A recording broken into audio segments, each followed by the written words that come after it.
Gracias, diputado. Tiene la palabra el diputado Roy Cortina.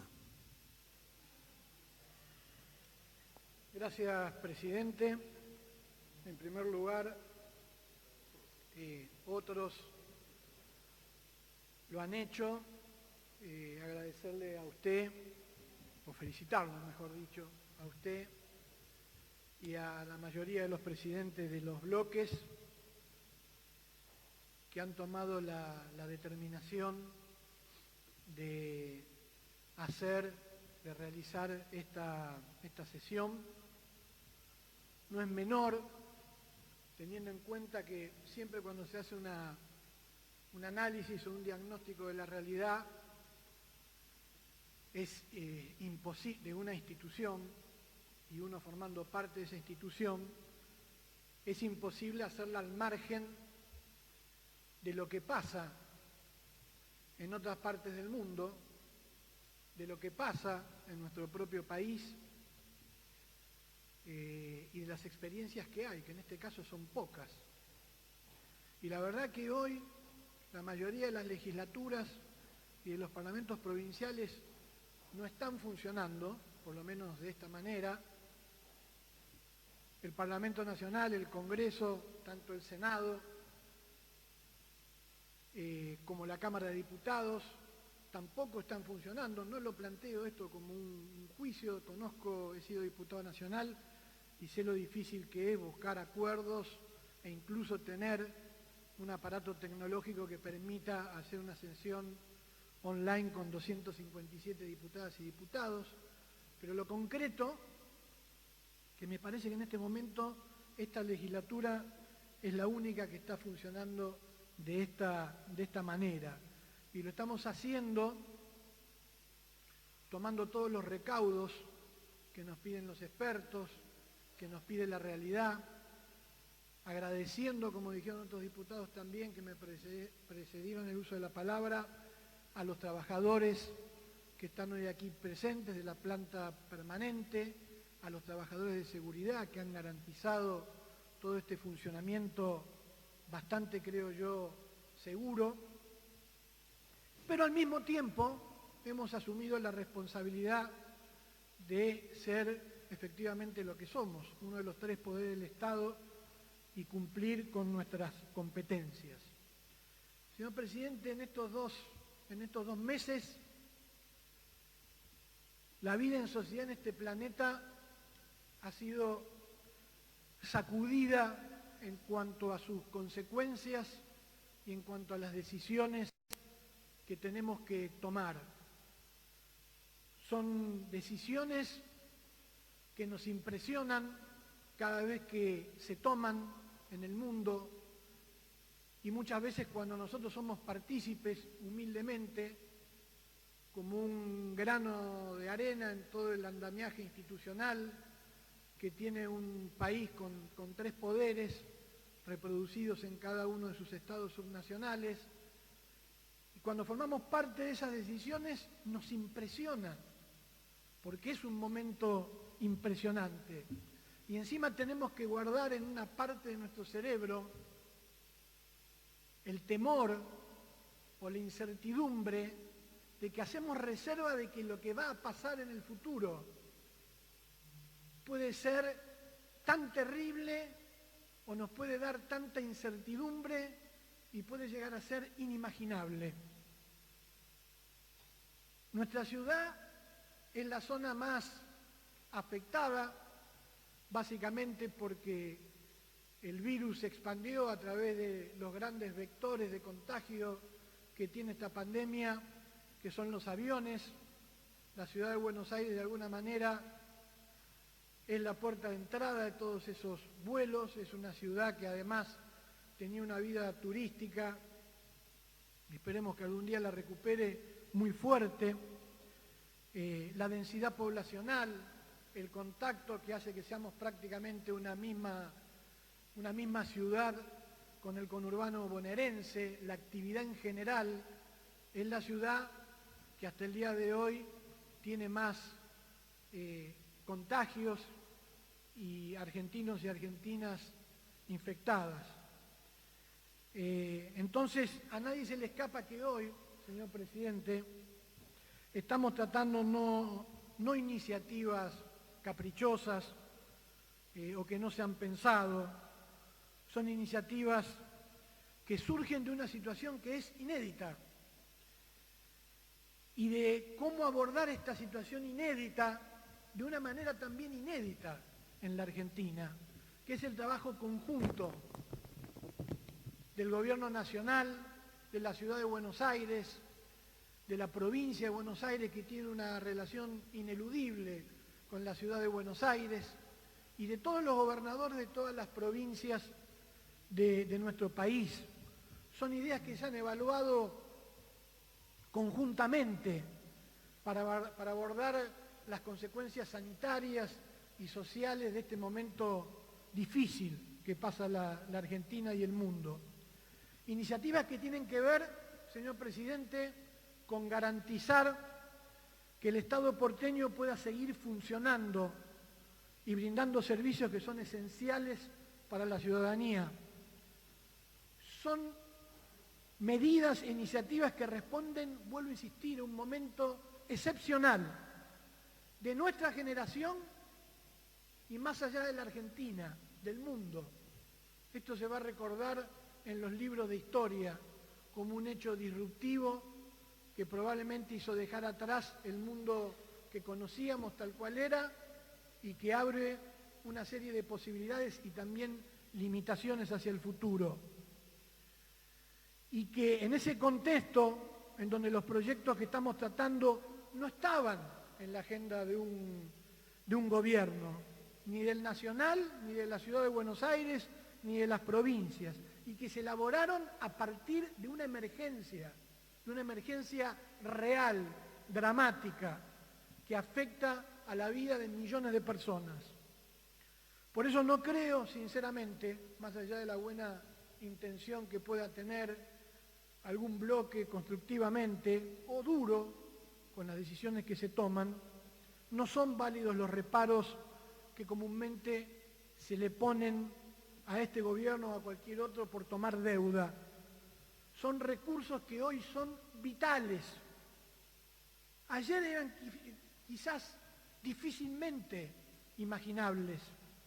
Recursos que tienen el objetivo de superar esta crisis sanitaria, de garantizar el equipamiento y de fortalecer a nuestros hospitales, asegurar la atención y garantizar que pueda funcionar bien ese equipo de salud, ese sistema sanitario, para defender a nuestros mayores, para defender a todas y a todos frente a este virus. Cuidar a los equipos de salud también de nuestra ciudad.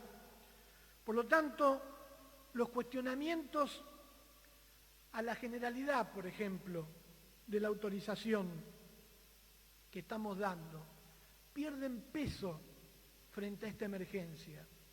Pierden peso, por ejemplo, frente a la necesidad de fortaleza que necesita el Estado en un escenario nacional e internacional que restringe el acceso al crédito. Y además tomamos en serio lo que han planteado los funcionarios de que se va a intentar por todos los medios de endeudarse en pesos dentro del mercado local y frente a empréstitos de organismos multilaterales de crédito. Así cobra también relevancia el segundo proyecto, que busca ampliar cualitativa y cuantitativamente el bono a los proveedores. Eso va a preservar la cadena de pagos, eso va a cuidar a nuestras pymes de la ciudad, como en todo el país, que son el sostén y el cuidado para mantener el empleo en la Argentina. Señor presidente, seguramente seguiremos tratando iniciativas la semana que viene y otras semanas, como dijeron muchos diputados. Esta legislatura tiene que trabajar y va a trabajar, va a legislar, siempre sabiendo que en los momentos de emergencia la democracia puede seguir funcionando, se puede profundizar, es vital hacerlo. que no suceda lo que sucede en algunos países que caminan a una lógica de golpes, como sucedió, por decirlo con todas las letras, en Hungría. Pero la democracia también encuentra la sensatez de poder vivir.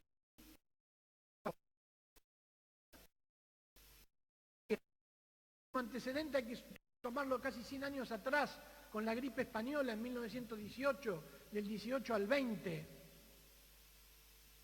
Entonces no se le puede pedir o al presidente o al jefe de gobierno, a todas las instituciones, que todo funcione igual. Es muy difícil que funcione igual. Cada vez que viene un funcionario, diputados de la oposición y diputados del oficialismo, nos gustaría poder escucharlos más. Pero si el propio presidente de la Nación hace reuniones con los gobernadores, que por lógica no pueden durar más de 2 o 3 horas, porque estamos frente a una emergencia, no le podemos pedir una legislatura que funcione, a una legislatura local que funcione de la misma manera, ni pedirle a un funcionario que está desesperado recorriendo hospital por hospital para ver cómo sostener esta situación, para ver cómo evoluciona, que funcione de la misma manera que cuando viene a dar un informe en el pleno del recinto o en una comisión. No es que lo hace este gobierno o el nacional o el de una provincia, lo hace cualquier democracia sensata frente a una crisis de esta naturaleza. Tenemos que ser conscientes también los inmensos desafíos. Cuando hay una situación así, uno piensa por qué pasó lo que pasó. Y en todo caso, además, ¿quiénes fueron los culpables que incidieron para que pasara lo que pasó? Y también uno tiene la obligación de decir, ¿qué vamos a hacer en el futuro para que no vuelva a suceder? Pero en el tiempo y en el espacio en el que estás es en el presente, en una emergencia en donde se muere la gente y se enferma la gente, en el tiempo este que te toca vivir y que te toca legislar y que te toca gobernar. No le vamos a escapar a ese desafío, pero también vamos a tener que legislar dentro de muy poco para los desafíos que se vienen. La universalidad, por ejemplo, de los planes sociales, o una mayor universalidad de los mismos. ¿Cómo vamos a legislar el trabajo a distancia para que no se vuelvan obsoletos o invisibilizados o inexistentes los derechos de los trabajadores? ¿Cómo construimos hábitos, costumbres y culturas para una economía no basada en el hiperconsumo, en las multitudes, en la densidad poblacional, cosa que discutíamos hace muy poco tiempo? ¿Cómo se combate la informalidad y la pobreza y la brecha digital para que no suceda lo que sucedió con los jubilados el viernes pasado y para que haya 2 cuarentenas, como bien lo han dicho muchos periodistas, especialistas y políticos y políticas en la Argentina? Hay una cuarentena para los que viven en 2, 3, 4, 5 o más ambientes. Y hay otra cuarentena para los que chapotean en el barro, para los que viven en casas de chapa, de cartón. Hay 2 cuarentenas, señor presidente. Y por último, quiero terminar adelantando, por supuesto, nuestro voto favorable a lo que se está tratando hoy, que hay 2 o 3 palabras que para mí y para nuestro bloque definen este tiempo que estamos viviendo. Primero, prudencia, paciencia y elogios justos, incluso elogios que los necesita el pueblo argentino y los necesita también la dirigencia política y lo necesitan los médicos y médicas, los trabajadores de la salud. Prudencia porque todavía no ha pasado lo peor. Y lo dijo un diputado al principio, acá hay 2 ejes en este debate en el mundo, y lo han dicho y ya está en todos los debates, ustedes lo saben, la salud y la economía. Yo creo que con mucha inteligencia, con mucha capacidad y racionalidad, y si el Estado realmente fuera la cosa pública que tiene que ser, podríamos buscar una combinación de esos dos extremos o factores en el análisis. Pero en la emergencia vos te tenés que parar en uno de los dos lugares. Y tanto el gobierno nacional, la mayoría de los gobernadores y el jefe de gobierno se han puesto del lado de la salud. Y hay gente irresponsable, hay factores de poder. Basta leer los diarios y los títulos que piensan salir de esta pandemia como se salió en la de la gripe española hace 100 años. Acá se puede salir con 50 o 60 millones de muertos y el que tiene suerte en la lotería, dale que va y que siga el sistema como ha existido siempre, o por lo menos desde que existe la economía de mercado. O la humanidad ha aprendido algo en estos 100 años y vamos a salir de esta pandemia, no porque tengamos inmunidad, porque se contagiaron 3.500 millones de personas y murieron 50, 60, 70 millones, sino cuidando la vida de la gente. Eso va a ser la muestra del avance y del nivel de conciencia progresivo de la humanidad. Y hay gente que no quiere esperar, que piensa que lo que hemos hecho está muy bien, que está muy bien haber hecho esta cuarentena mucho antes que lo hicieron otros países, pero piensan que esto no puede ser más cruento, y todos estamos seguros que va a ser más cruento. Entonces, cuidado con los que piensan que la economía va primero o antes que la salud. Y elogio, ¿por qué elogio? Yo quiero elogiar la templanza, la decisión frente a todos estos factores de poder que ha tenido el presidente de la Nación. La templanza, el coraje y la militancia que ha tenido y tiene el jefe de gobierno de la ciudad y los gobernadores,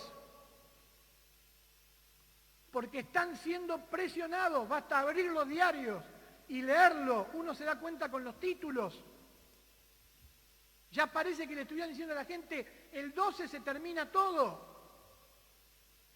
Les recomiendo un libro, El jinete pálido, la epidemia que cambió al mundo, que habla sobre la gripe española. Y lo planteó un experto, no sé en qué medio de comunicación salió, obviamente un infectólogo, que dice que estos virus pueden mutar. La gripe española duró 2 años. Los primeros 6 meses la gente pensaba que era una gripe muy fuerte, se murió gente y todo se relajó. Obviamente que no existían cuarentenas, estábamos recién saliendo de la Primera Guerra Mundial y vino la segunda oleada, que se llevó 30 millones de muertos. Porque una vez que se viralizó ya no se pudo parar. Y efectivamente el bicho ese se fue cuando se cansó de contagiar. Y se llevó 50 millones de muertos. El jinete pálido es el libro. Lo puede conseguir en las redes. Entonces, yo elogio la templanza del presidente de la Nación, del jefe de gobierno y de los gobernadores. Tenemos que estar unidos. Por supuesto que va a haber errores en la ciudad, en el país, en las provincias, porque estamos frente a una crisis gigantesca y se gobierna prácticamente con ensayo y error. Esta es la realidad, pero tenemos que estar unidos. Y por último, con esto sí termino, señor presidente, el principal elogio,